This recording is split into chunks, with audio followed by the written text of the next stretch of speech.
আজকের শরবত একটু শেয়ার করি। লেবুর রস করে নিচ্ছি, রসটা করে নিলাম, এবার সেঁকে নিই।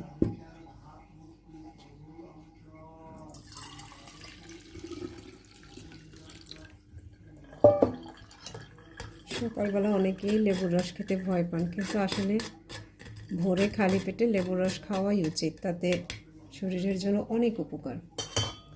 এবার এই যে ভিজিয়ে রেখেছিলাম চিয়া সিড, তারপর হচ্ছে ফ্লাক্স সিড আর সবজা সিড, সেটা এর মধ্যে মিশিয়ে নিই।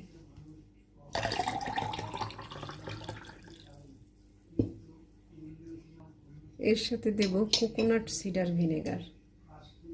আমি পরিবারের সবার জন্য একই রকম বানাই, এটার একটা আনন্দ আছে আলাদা। দিলাম হচ্ছে কোকোনাট সিডার ভিনেগার, দিয়ে দিব পিঙ্ক সল্ট। এবার এটা আমি মিশিয়ে নিই। কি সুন্দর লাগছে না দেখতে?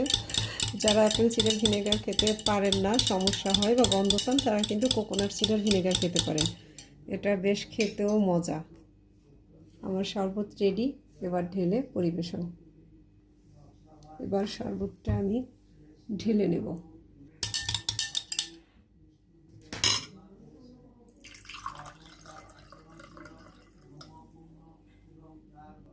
আসলে সবার জন্য একসাথে না ঢাললে জিনিসটা নিচে পড়ে থাকবে, তাই সবগুলো গ্লাসে আমি একসাথেই ঢেলে নিই, তাহলে আমার শরবতটা সুবিধা হবে। নাহলে এক জায়গায় পড়বে তো আর এক জায়গায় পড়বে না।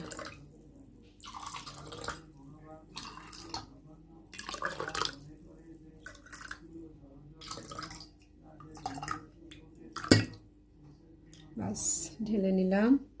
এবার একটু গরম পানি দিলে উষ্ণ গরম হয়ে যাবে শরবতটা।